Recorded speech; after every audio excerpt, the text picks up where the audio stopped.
My brother and I hopped in the game and waited for players to join. And we didn't have to wait for long. Someone joined. So I should probably explain a few things first. Players start at a normal looking office. There's nothing here but a vending machine and a water machine. The water machine has a bit of a secret. You'll find out soon enough. But for some reason, every player was just absolutely obsessed with this vending machine. Oh. Dude, straight to the vending machine, always. Oh, and just like that, he's gone. Oh.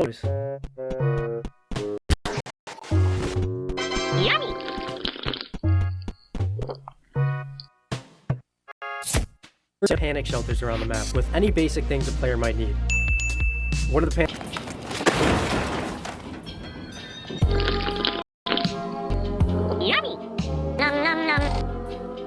Another player lost to the vending machines. I don't know why, but it seemed like a man was feasting. There was something about the vending machine that the players could not resist. What is wrong with these people? How are they entertained by this? So, with the players just being glued to the vending machine and not cooperating, I had to take some drastic measures. Yep, I removed the vending machine.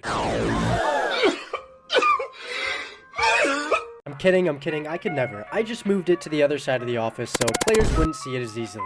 2017 is probably the year this guy was born. This is probably a 5-year-old right here. We found what every player was after.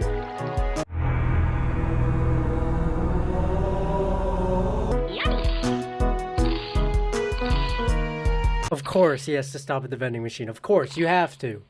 He then proceeded to make a huge mess on the floor before packing up his things and leaving the panic shelter. Like this guy, we'll call him Tanjiro. After searching around the map for a while, Tanjiro found one of the panic shelters. And of course, he had to use the vending machine. But after taking just one item, he left panic shelter and he actually labeled where it was. Why? I don't know, but I guess he had a vending machine. Guys are just chilling, just hanging around, having a grand old time. And after their quick break, Tanjiro and his new friend went back into level 0.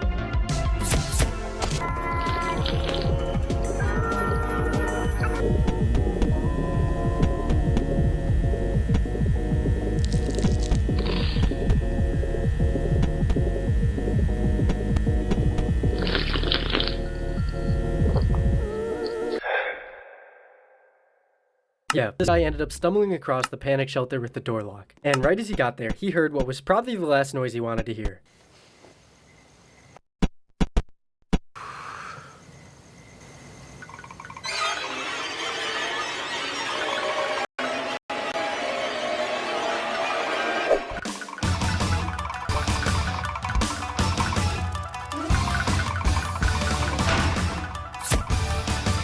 I don't know what his plan is.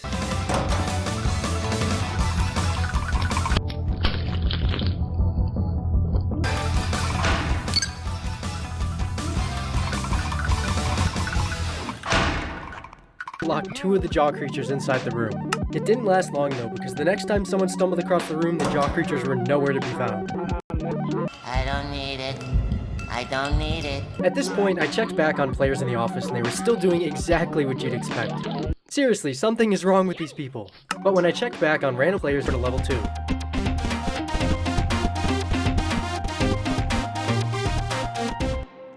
wow. So after way too long, we were finally at the last level of the Backrooms map. It's pretty simple, all you have to do is get past this one creature. But for some reason, this was still really difficult for most players. Isn't that the way they have to go? Oh! Oh! Yo, they better run! All fun and games until he gets up there.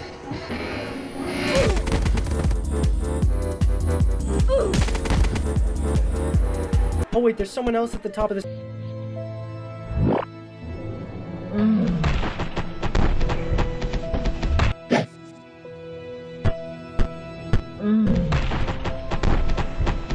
Okay, I think this is a little too... So after watching like 6 hours of people just fail, Big Master was the first to beat the Backrooms. Well, actually he wasn't the first. Somebody beat him right before that I just never noticed, so shout out to them. But now he had all the power in the world with the winner's items.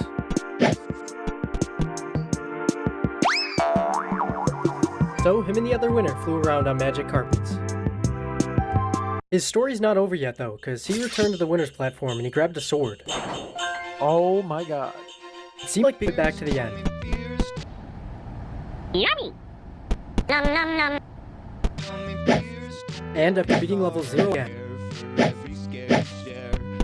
And so he beat the game a second time, but this time there was only one goal on his mind. So he grabbed a magic carpet, a sword, and this time also an RPG. And he flew off into the sunset. And by into the sunset, I mean now there was one thing left for him to do.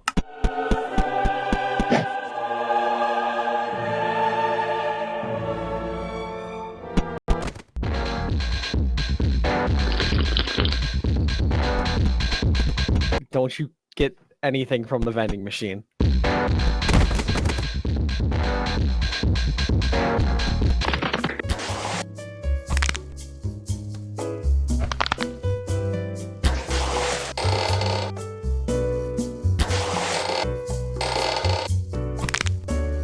I refuse to believe this is a real person. So things were already going about well. Pretty quickly though, players began to notice something. Yummy! This is where the escape room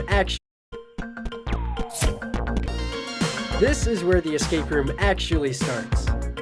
When you walk inside, you get teleported to a way crazier from here. So we return back to these guys who are going to get the key. Oh, yep. Okay, now he's going to get the key. Hi, how are you? So this guy was the first to get it out first.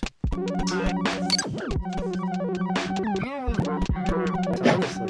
After watching the other guy do it with ease, Chunk and Howie decided they wanted the key for themselves. The other side of the lava and gave it their best shot.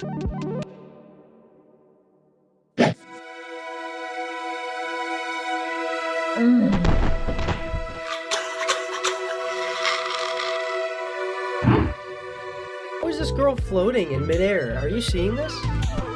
He's on the public computers in the library.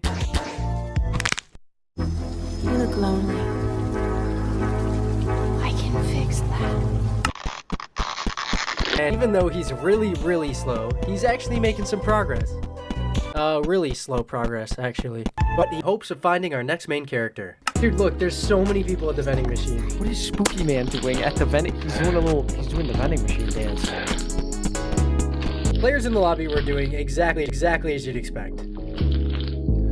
But there were a few players that managed to make some real progress this time. Like this guy, who quickly made it past the first floor and was working on the second. Oh, he's progressing. And surprisingly quickly, he got to the end of floor 3 and beat the obby. He picked up the key and was on to floor 4. So this is floor 4, and it's basically just a gigantic maze. Oh yeah, and if you were wondering what these little guys around the map say, well, I'll show you. Hello. Hello. Hi. Hello. Hi. So NDR began to explore the floor, but keep in mind this isn't a maze, it's floor 4. Oh, dude, there's someone in the maze already. So this is Chloe. I don't know how I never noticed her before. Yummy! Dude, this person is feeding the zombie a Hershey bar, I swear to you. After watching Chloe feed the zombies, I decided to check back on Unjustly and see what he was up to. So this is floor 5. There's not a lot here, but there is a vending machine and a button.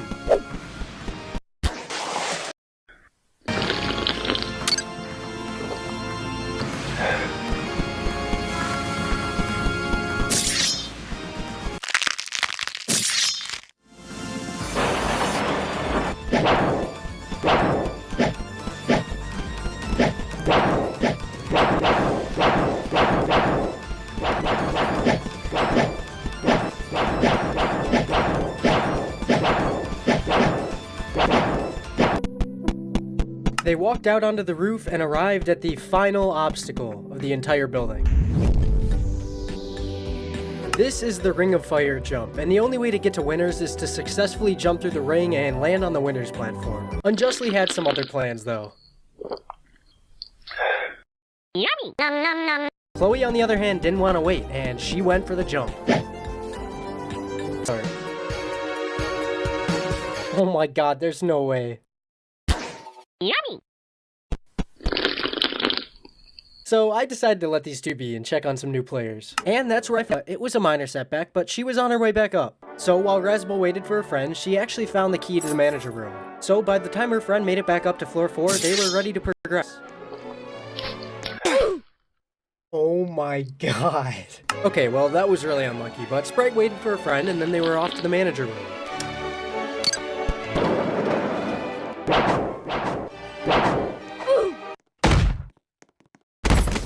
So after the boss fight, they headed to the roof and had one challenge left to complete.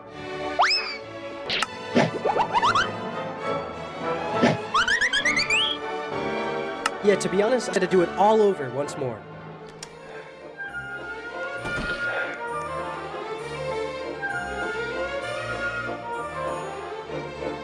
Another mess up, Razbel was the last one left on the roof, and so she gave it one last shot.